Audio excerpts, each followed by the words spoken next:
Jesús también habla acerca de esta cuestión del misterio. Jesús menciona la palabra misterios y él fundamentalmente lo hace refiriéndose a realidades del reino de los cielos, realidades acerca del reino de los cielos que le son reveladas a unos y veladas a otros. Por ejemplo, Lucas capítulo 8, Jesús dice: a vosotros os es dado conocer los misterios del reino de Dios, pero a los otros por parábolas, para que viendo no vean y oyendo no entiendan.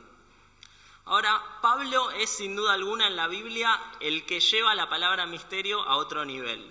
En todo el Nuevo Testamento encontramos esta palabrita 27 veces. 20 de estas 27 la usa Pablo, 10 de esas 20 veces están en la carta de los Efesios, es decir, la mitad están en la carta que estamos estudiando. Y es una palabra que se repite muchas veces en el pasaje que nos toca hoy, así que el tema va a girar en torno a esto. ¿A qué se refiere Pablo cuando habla de misterio? No solo en Efesios, sino a lo largo de todas sus cartas. ¿De qué habla Pablo cuando habla de misterio? Vamos a tratar de entender esto y después va a ser muy fácil interpretar, ya sabiendo a qué se refiere Pablo cuando habla de misterio, el pasaje que nos toca, que es el de Efesios capítulo 3, versículos 1 al 13. Hay un eje que es, entre otros, central en la predicación de Pablo, y es que con Jesús llegó el cumplimiento de los tiempos. Con Jesús se inaugura una nueva era escatológica. Pablo tiene una predicación sumamente escatológica. Él constantemente está refiriéndose al tiempo actual como los últimos tiempos que estamos viviendo, y estos últimos tiempos se inauguran con la venida de Jesús al mundo.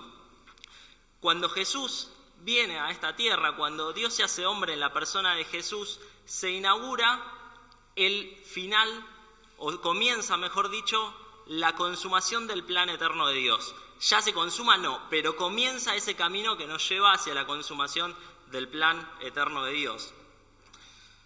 En Gálatas 4, versículo 4, por ejemplo, Pablo dice que cuando vino el cumplimiento, y cuando dice cumplimiento habla de la plenitud, del pleroma, es la palabrita que usa, cuando vino el cumplimiento del tiempo, Dios envió a su Hijo, nacido de mujer y nacido bajo la ley. El tiempo de este mundo ha llegado a su fin con la venida de Cristo.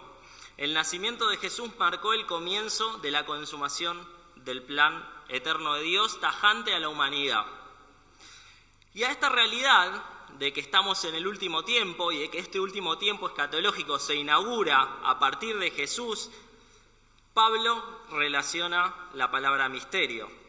En Efesios capítulo 1, versículos 9 y 10, que ya estudiamos hace algunas semanas, Pablo dice: Dios nos dio a conocer el misterio de su voluntad, según su beneplácito, el cual se había propuesto en sí mismo de reunir todas las cosas en Cristo en la dispensación del cumplimiento de los tiempos, así las que están en los cielos como las que están en la tierra. ¿A qué se refiere ahí con la dispensación del cumplimiento de los tiempos? Es un tema en el cual no nos vamos a meter porque es un pasaje que ya estudiamos. Simplemente quiero que vean que a esta idea de que el tiempo se cumplió, Pablo la relaciona con un misterio. Son muchos los pasajes en los cuales Pablo habla acerca de este tema. Como ya les dije, menciona la palabra misterio 20 veces. Por ejemplo, Romanos capítulos 16, versículo 25-26, Pablo dice: al que puede confirmaros según mi evangelio y la predicación de Jesucristo, según la revelación del misterio que se ha mantenido oculto desde tiempos eternos, pero que ha sido manifestado ahora. Está esta idea de que había un misterio, había algo que estaba oculto, había algo que nos era velado, algo que desconocíamos, y que ahora, a partir del pleroma de los tiempos, a partir del cumplimiento de los tiempos, se revela, se hace visible. Ya tenemos acceso a esa realidad. En Colosenses capítulo 1, 26, Pablo dice: el misterio que había estado oculto desde los siglos y edades, pero que ahora ha sido manifestado a sus santos, a quienes Dios quiso dar a conocer las riquezas de la gloria de este misterio entre los gentiles. Es decir, no se limita esto a los judíos, sino también a los gentiles. Dicho sea de paso, ya que les menciono un texto de Colosenses, algo que creo que hasta el momento no se dijo, que es que la carta de los Efesios tiene un paralelismo muy íntimo, muy cercano a la carta de Colosenses. Muchos de los temas que se tocan son los mismos, la estructura es muy similar. lo cual ha llevado a algunos a pensar que tal vez una plagia a la otra, una se escribió antes y la otra es una copia de alguien que no es Pablo, pero eso no nos importa ahora. Lo cierto es que en Colosenses Pablo habla de esta cuestión del misterio. Como ya leí, Pablo dice el misterio que había estado oculto desde los siglos y edades, pero que ahora ha sido manifestado a sus santos, a quienes Dios quiso dar a conocer las riquezas de la gloria de este misterio entre los gentiles. ¿Y cuál es este misterio? Que es Cristo en vosotros, la esperanza de gloria. El pasaje que creo que más explícitamente explica qué es este misterio del cual Pablo tanto habla es el que encontramos en 1 Timoteo capítulo 3, versículo 16. Ahí Pablo dice, indiscutiblemente grande es el misterio de la piedad. Lo primero que uno podría llegar a pensar es que acá Pablo se refiere a otra cosa, porque siempre dice misterio a secas y acá dice misterio de la piedad. Bueno, yo creo que no se refiere a otra cosa, no hay razón para creer que se refiera a otra cosa, simplemente está agregando un calificativo a ese misterio. Ahí encontramos un modificador de genitivo en el griego que lo podemos ver en la preposición de y que siempre indica origen o pertenencia. Origen o pertenencia. ¿Cuál es el origen de este misterio? La piedad de Dios. ¿Y en qué consiste este misterio? Es, como Pablo cierra la frase, que Dios fue manifestado en carne, justificado en el Espíritu, visto de los ángeles, predicado a los gentiles, creído en el mundo, recibido arriba en gloria. Como ya alguna vez mencionamos, ese pequeño fragmento es una confesión de fe de la iglesia primitiva. Ese pequeño fragmento, con esas proposiciones, donde leemos que Dios fue manifestado en carne, justificado en el Espíritu, visto de los ángeles, predicado a los gentiles, creído en el mundo y recibido arriba en gloria, es uno de los primeros credos de los cuales tenemos noticia en la iglesia cristiana. Y lo precede a Pablo, o al menos su utilización de Efesios, es decir, tal vez no es previo a la conversión de Pablo, pero sí es previo a su inclusión en Efesios. Y Pablo lo que está diciendo, este misterio no es otra cosa más que el Evangelio que ustedes ya conocen, que el Evangelio que ya se divulgó en la iglesia más allá de lo que yo pueda predicar o no predicar. Este es el Evangelio que es común a las iglesias y ustedes lo saben bien porque lo tienen en esta que es su confesión de fe, que incluso a veces, como se cree, posiblemente canten. Se cree que tal vez esto era un himno que la iglesia cantaba o tenía algún tipo de melodía en el momento de recitarlo. Por lo tanto, ¿a qué se refiere Pablo con misterio? Algo que estaba oculto. ¿A qué se refiere con que ahora fue revelado ese misterio? Con que eso que estaba oculto se hizo realidad en la historia de la humanidad. ¿Y en qué consiste ese misterio? Bueno, consiste en que Dios se hizo hombre, murió, resucitó para salvar a la humanidad. Por lo tanto, podemos resumir que cuando Pablo habla de misterio, de lo que está hablando es del mensaje del Evangelio. Es bien sencillo. ¿De qué habla Pablo y de qué va a hablar, a qué se refiere cuando dice el misterio de Cristo en el pasaje que vamos a leer al Evangelio de Cristo?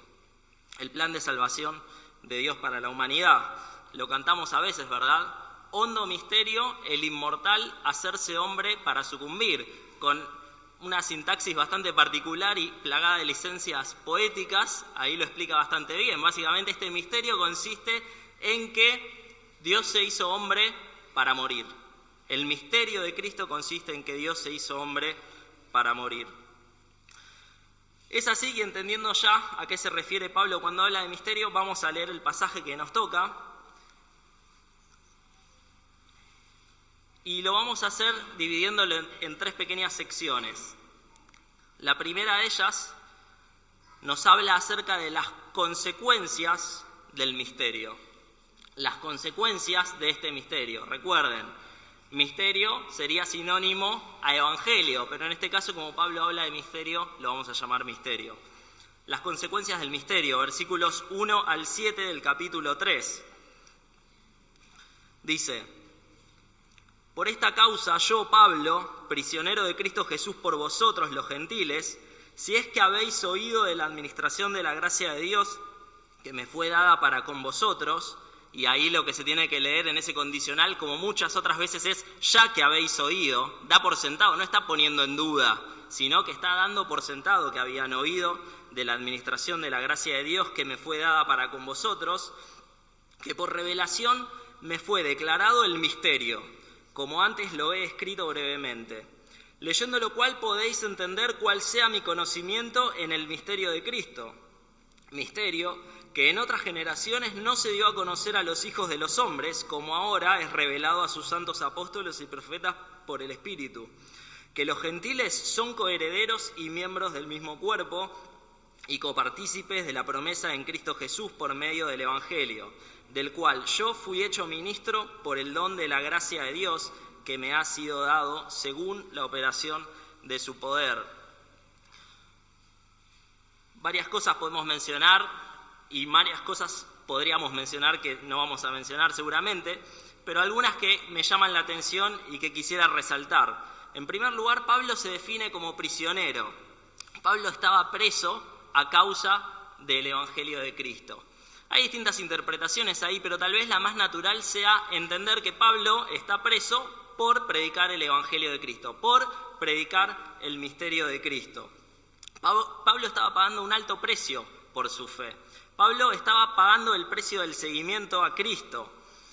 A menudo el seguimiento de Cristo, el discipulado auténtico, está relacionado en el Nuevo Testamento y particularmente en los Evangelios con pagar un costo. Frases como cargar nuestra cruz, vende todo lo que tienes y dáselo a los pobres y sígueme, o cuestiones como renunciar a las comodidades e incluso a nuestra misma familia, son exigencias bastante comunes que Jesús le impone, le demanda a sus discípulos. Deja tus redes y seguime. O como le dice a Mateo, sígueme, y él dejando ahí todo el dinero que tenía en la mesa de su casa de cambio, por así decirlo, o de su puesto de cobro de impuestos, deja todo ahí como está y lo sigue. Por lo tanto, pagar un precio por seguir a Jesús, el abandonar cosas, el realizar cierto sacrificio que nos demanda un esfuerzo por seguir a Jesús, es algo que lo vemos muy presente en el concepto de discipulado en el Nuevo Testamento, particularmente en los Evangelios. Hay un autor muy famoso que ya hace casi 100 años escribió un libro que yo creo es obligatorio para todos los creyentes leer. Este autor era un alemán, se llamaba Dietrich Bonhoeffer, y escribió un libro que se titula El precio de la gracia. El título ya de por sí es una paradoja, porque se supone que si algo es por gracia, es decir, es un don, es un regalo, no tiene precio, ¿verdad? Pero este hombre tituló su libro El precio de la gracia. Y me gusta cuál es la tesis principal de este libro. Él compara la gracia barata con la gracia cara. Les voy a leer algunas pequeñas citas, ya que después no nos vamos a extender mucho más. Prometo no pasarme de media, eso es lo que les quiero transmitir. Les voy a leer algunas citas de este libro que creo no tiene desperdicio respecto a este tema. Comienza así el libro, tajante. La gracia barata es el enemigo mortal de nuestra iglesia. En la actualidad batallamos por la gracia costosa. Cuando dice actualidad está hablando de hace 100 años atrás, pero creo que tiene vigencia hoy en día también. ¿Y qué es la gracia barata para este señor? Dice: la gracia barata es gracia que se vende en el mercado como baratijas. Los sacramentos, el perdón de pecado y las consolaciones de la religión son entregados a precio de rebaja. La gracia barata es gracia como una doctrina, un principio, un sistema. Significa perdón de pecados proclamado como una verdad general. Se sostiene que una aceptación intelectual de esa idea es suficiente para la remisión de pecados. La gracia barata es la predicación del perdón que no requiere arrepentimiento, bautismo sin disciplina, comunión sin confesión, absolución sin confesión personal. Gracia barata es la gracia sin el discipulado, gracia sin la cruz, gracia sin Jesucristo viviente y encarnado. Bueno, entonces podemos definir que la gracia barata es ese cristianismo nominal de aquel que viene a la iglesia como si estuviera contratando un seguro de vida por si acaso, pero vive su vida como si nada. Bonhoeffer contrasta esto con lo que él llama la gracia de alto costo. ¿Qué es la gracia de alto costo? Bueno, él lo dice así: la gracia de alto costo es el tesoro escondido por el que un hombre alegremente irá y venderá todo lo que tiene. Es la ley real de Cristo por la cual un hombre se quitará un ojo que le hace caer. Es el llamado de Jesucristo ante el cual el discípulo deja sus redes y lo sigue. Una gracia así es costosa porque nos llama a seguir, y es gracia porque nos llama a seguir a Jesucristo.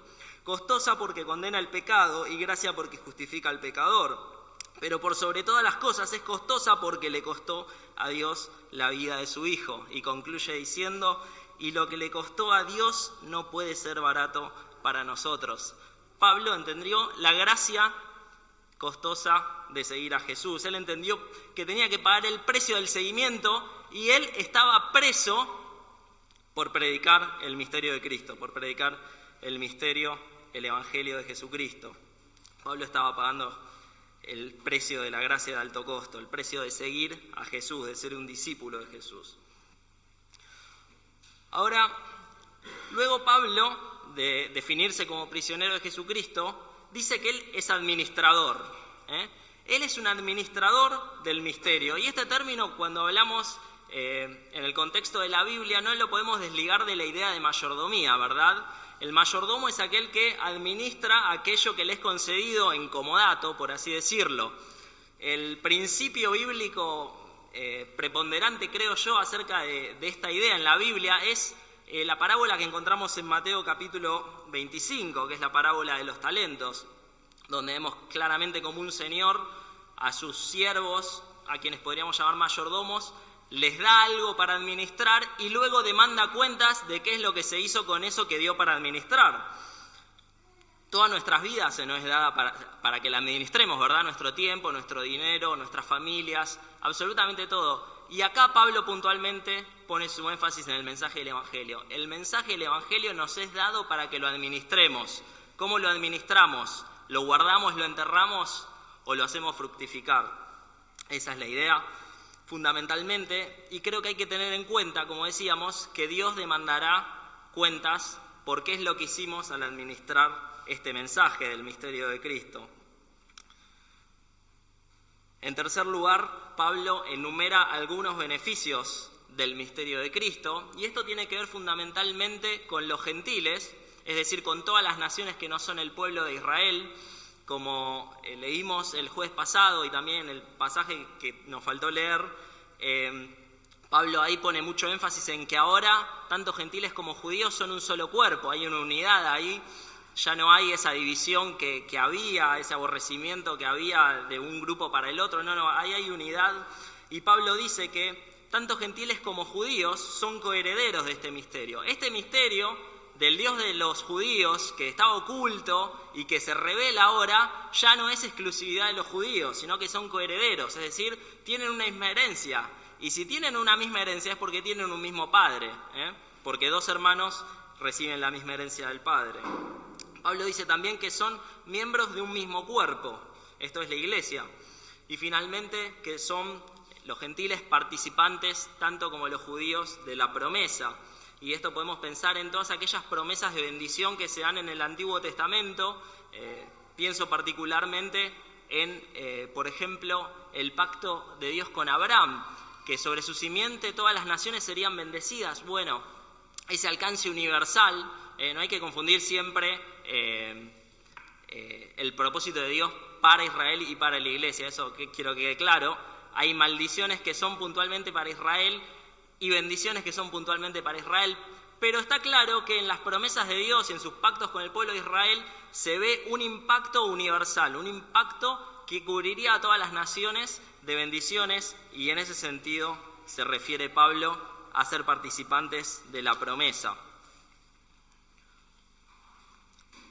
Finalmente, Pablo dice que una cuarta consecuencia de aceptar, de abrazar el misterio de Jesucristo, es una demanda, y esta demanda es el servicio. Fíjense el versículo 7. Pablo dice, del cual yo fui hecho ministro. Ahí la palabrita ministro es diáconos, que significa servidor, alguien que sirve. El servicio es una demanda de haber abrazado el misterio de Cristo, de haber abrazado el evangelio de Cristo. Y creo que no hay mucha explicación para dar respecto a eso, simplemente hacerme la pregunta, ¿estoy sirviendo? ¿Cuánto sirvo? ¿Cuánto de mi tiempo dedico a servir? ¿Cuánto de mi tiempo estoy dedicándole al servicio de Dios?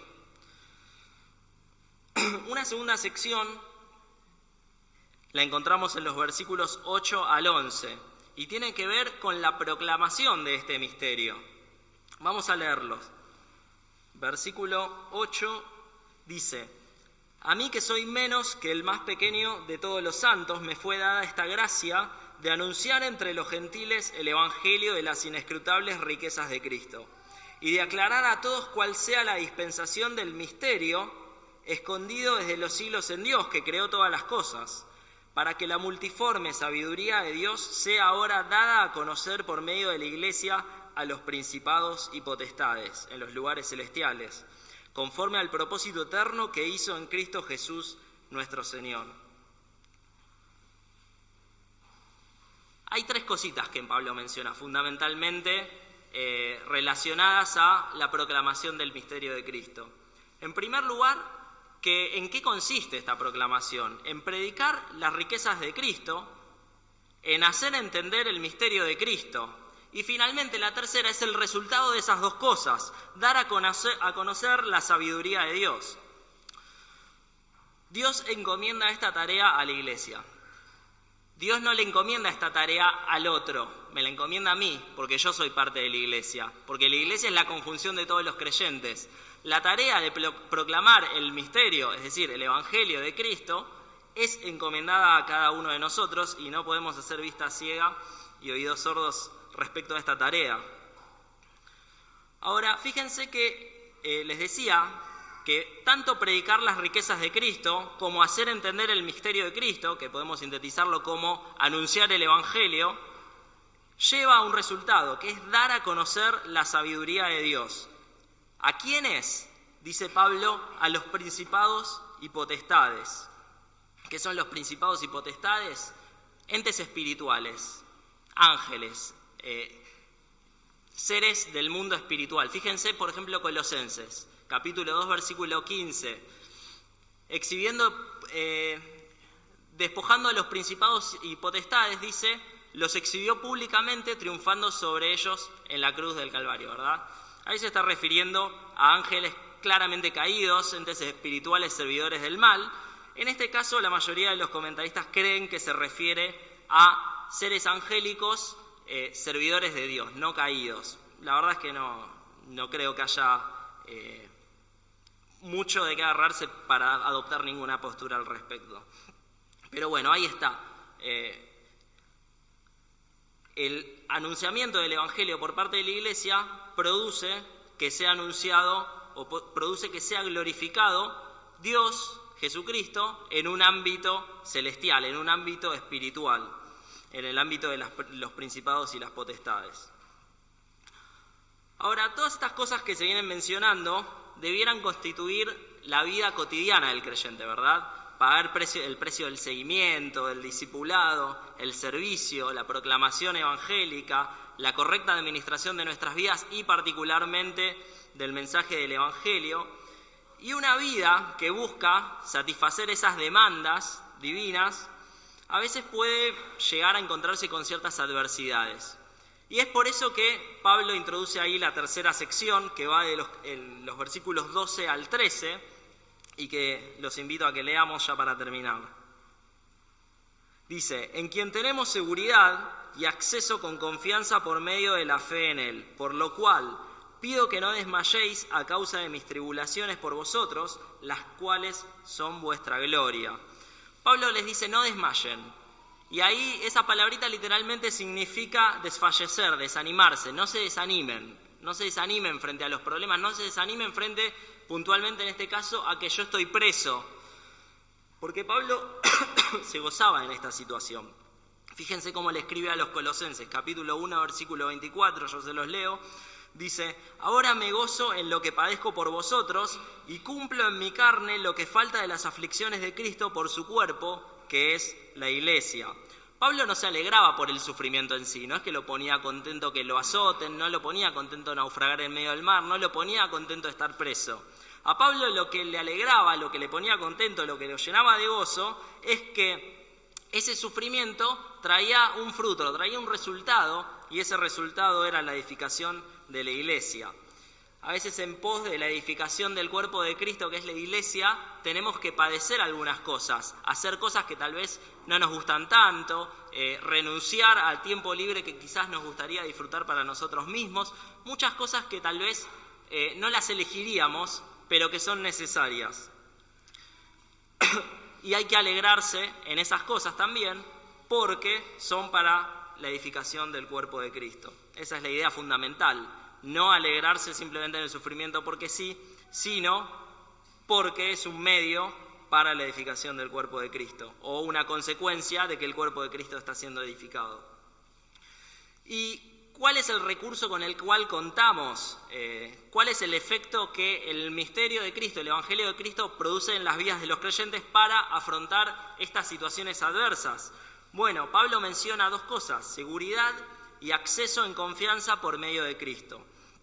Yo creo que la mejor explicación de estas cosas las encontramos en Hebreos capítulo 4, versículo 16, donde ahí el autor dice algo similar. Fíjense: acerquémonos pues confiadamente al trono de la gracia para alcanzar misericordia y hallar gracia para el oportuno socorro. Ahí cuando vemos la palabrita confiadamente es exactamente la misma palabrita que en el versículo de Efesios se traduce como seguridad, la palabra parresía, que tiene que ver con acercarse como un hijo se acerca a su padre, con esa confianza, ese privilegio del cual gozan los cristianos de una comunión íntima con Jesús, de una comunión íntima con Dios por medio del Espíritu, y es un recurso con el cual contamos cotidianamente, constantemente. Podemos acercarnos a Dios cuando querramos, cuando lo necesitemos, podemos vivir constantemente una comunión cercana, íntima, de confianza con Dios, y ese es el consuelo que Pablo les da a los creyentes.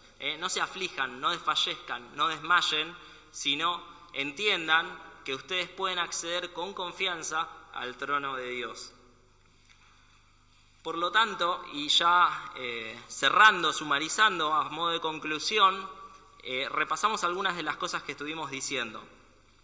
En primer lugar, ¿qué es el misterio de Cristo? El misterio de Cristo es el Evangelio de Cristo. Sencillamente, siempre que Pablo hable acerca del misterio, va a enfatizar tal vez distintas facetas de este misterio, de este Evangelio, pero en el fondo siempre es el Evangelio de Cristo. Este misterio, este Evangelio, acarrea 4 consecuencias fundamentales en aquellos que lo reciben.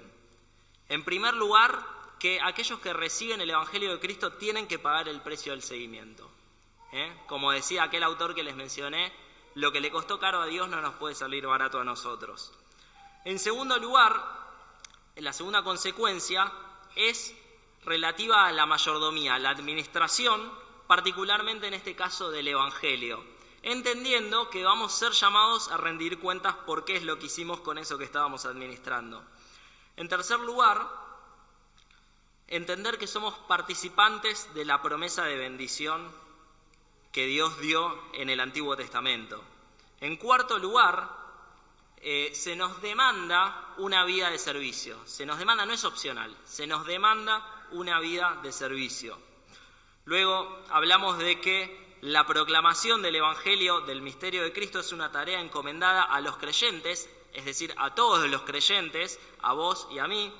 Y finalmente, que cuando nos desanimemos frente a los problemas que pudiéramos tener al tratar de cumplir todo lo anterior, contamos con el beneficio de una relación de intimidad con Cristo, a quien podemos acceder constantemente, con quien podemos hablar y quien nos reconforta en nuestra debilidad. Por lo tanto, reflexionemos en estas cuestiones, reflexionemos en estas cosas que son verdades básicas, pero que a menudo cuando las evaluamos son realidades ajenas a nuestra vida cotidiana. Que el Señor les bendiga.